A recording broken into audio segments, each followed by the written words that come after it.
Située aux portes des Vosges dans la ville de Sainte-Marie-aux-Mines, la cité scolaire du Val d'Argent, constituée du collège Rébert et du lycée polyvalent Louise Weiss, s'est engagée depuis quelques années déjà dans une démarche globale de développement durable.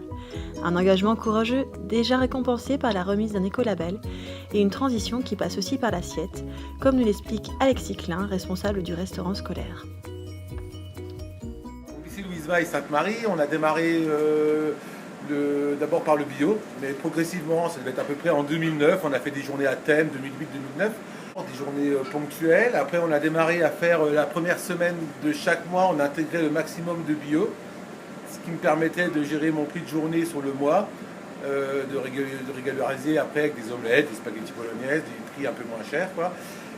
Après, on s'est rendu compte qu'il y avait vraiment moyen, en fabriquant, en faisant du fait maison, de pouvoir gérer un budget avec, en intégrant de plus en plus de bio. La région Alsace a fait une charte qualité où on a voulu tout de suite adhérer au maximum de la charte. Donc on a fait de plus en plus de bio. Et après, on a une nouvelle équipe au niveau de la gestion. Et on s'est dit, on va passer à essayer de faire presque du 100% bio, sauf dans les viandes, où c'est vraiment trop cher pour nous et vraiment on a du mal là, à suivre avec le budget. Et une vraie envie de le faire personnelle, déjà parce que j'ai une conviction que pas manger de pesticides, ça ne peut être que meilleur à la santé. De faire du fait maison et avec des produits sains, c'est bien aussi pour nos gamins, enfin nos élèves, et que de faire mélanger le bio, le fait maison, on apporte une qualité, un choix, et nous on s'y retrouve dans notre métier. La restauration collective, c'est pas un métier dégradant, bien au contraire, à la limite, je pense qu'il y a des restaurants où on s'éclate peut-être certainement un peu moins qu'ici, quoi. Voilà.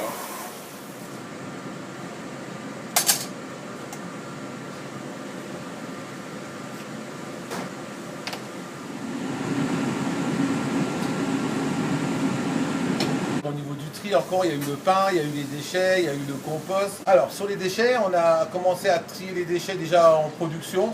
Alors là, ça remonte, on va dire, c'était toujours dans nos habitudes, on va dire, de mettre le carton d'un côté, trier les déchets sélectifs. On avait eu le Sigmictom qui était venu nous voir pour voir comment on pouvait s'organiser au mieux avec eux. Après, il y a eu un peu comme le bio, une réelle envie de la part de la gestion d'un dynamisme de leur part aussi, de trier les déchets, pas qu'en production, aussi à la fin de chaîne, avec les élèves, tri sélectif, avec un compost,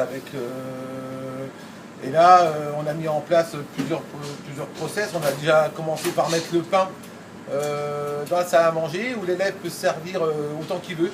Le seul truc qu'il doit faire, c'est se mettre assis, prendre une tranche de pain, la manger, et après il doit revenir en chercher une autant de fois qu'il veut, mais il ne prendre qu'une par une. Et du coup, on était à peu près à 80 pains jour, on est passé à 55 jours.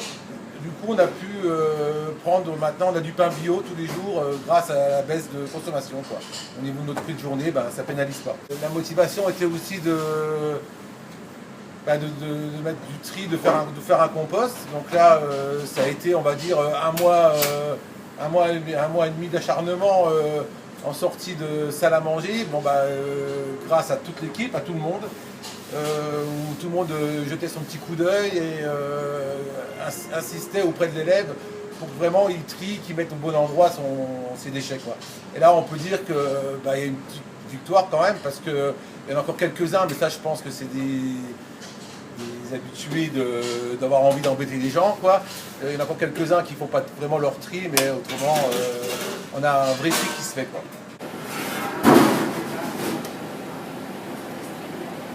On a travaillé aussi avec nos bûcherons en forêt, on a fait des tests, après on est revenu en arrière. On avait testé le sucre, par exemple, on avait mis du sucre bio dans des petits distributeurs pour ne plus mettre de sachets.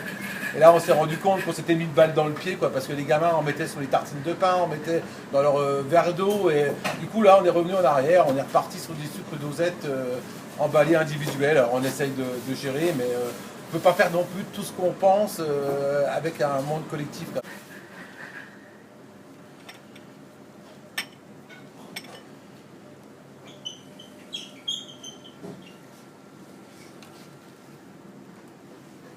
salade bar, ça fait 2 semaines qu'on a commencé le salade bar. Alors on espère que c'est pas qu'une mode, que ça va être vraiment une réussite au niveau des déchets, au niveau du gaspillage, au niveau de l'ouverture d'esprit, parce que en fait les élèves ils ont ça a l'air de leur plaire parce qu'ils arrivent à composer même leur entrée suivant ce qu'on leur met dans les bacs là.